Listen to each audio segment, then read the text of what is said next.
Alright guys, so today we're going to be talking about the cardiac structure, specifically the blood flow of the heart. So everything starts at the superior and inferior vena cava. Both of these blood vessels are going to have deoxygenated blood that's coming from the body. So the superior vena cava is going to return blood from the superior part of the body, while the inferior is going to return blood from the lower parts of the body. Both of these veins are going to drain into the right atrium.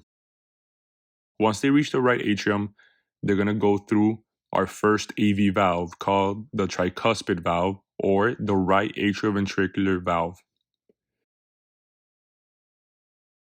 Once it goes through this valve, it's going to reach the right ventricle. Once it reaches the right ventricle, it's then going to pass through our first semilunar valve, which is the pulmonary valve, and enter the pulmonary trunk. The pulmonary trunk will then divide into right and left pulmonary arteries. These arteries are going to send that deoxygenated blood to the lungs, and that's where the exchange of carbon dioxide with oxygen occurs. The oxygenated blood will then come through the left pulmonary veins, so we have a left and right pulmonary veins, and go into the left atrium. Once it reaches the left atrium, it's going to go through our second AV valve or our second atrioventricular valve, which is the bicuspid valve. So a quick way to remember which valve comes first, just remember try before you buy. So we try our clothes before we buy them. So the tricuspid comes before the bicuspid. And the bicuspid valve is also known as the mitral valve. So that's something also to remember. Once it passes the bicuspid valve or the mitral valve, it's going to go to the left ventricle. So the left ventricle is going to be our strongest and thickest valve in the heart, since it has to pump like a lot of pressure into the aortic arch. Once that oxygenated blood reaches the left ventricle, it's then going to go through our second semilunar valve, which is the aortic valve, enter through the aorta, and reach the aortic arch. The most important things to remember about the aortic arch is the three arteries that branch off of it. So we first have the brachiocephalic artery. The left common carotid is the second one, and the third one is the left subclavian artery. So brachiocephalic, if we separate those two words, is brachio means arm and cephalic means head.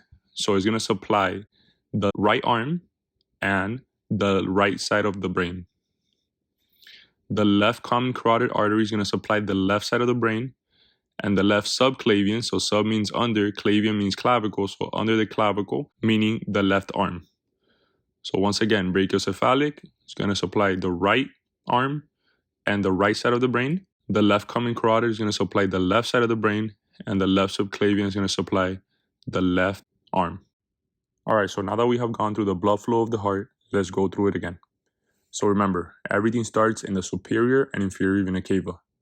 So these two blood vessels are going to carry deoxygenated blood to the right atrium. Once it reaches the right atrium, it's going to go through the first AV valve or first atrioventricular valve, which is the tricuspid. So remember, we try before we buy. Tricuspid comes first, and then it's going to drain into the right ventricle.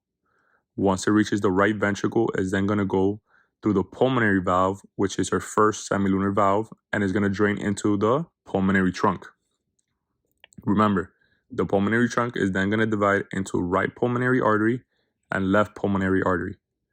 These two arteries are going to send deoxygenated blood to the lungs. So it's going to send the right pulmonary artery is going to send it to the right lung, left pulmonary artery to the left.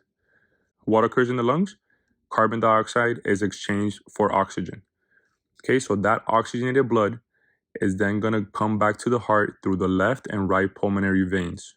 These two veins are going to drain into the right ventricle, which then they're going to go through the second AV valve or second atrioventricular valve, which is the bicuspid or mitral valve, and drain into the left ventricle. Once oxygenated blood reaches the left ventricle, is then going to go through the aortic valve, which is a second semilunar valve, and into the aorta.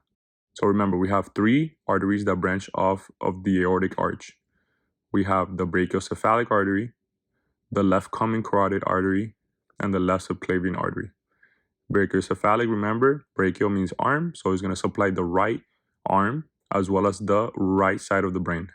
The left common carotid is going to supply the left side of the brain, and the left subclavian artery is going to supply the left arm. Another important concept to grasp is the difference between arteries and veins. So arteries carry oxygenated blood away from the heart. All right, an exception will be the pulmonary arteries. So remember, pulmonary arteries are going to have deoxygenated blood, and they're going to send that blood to the lungs to make that exchange of carbon dioxide to oxygen.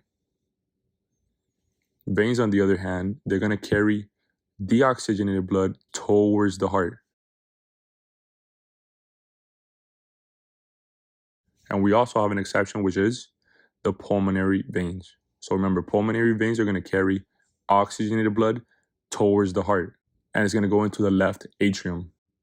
Finally, the last structures that I want to talk about is the chordae tendineae and the papillary muscles. So the main function of the chordae tendineae is to attach the AV valves to the papillary muscle.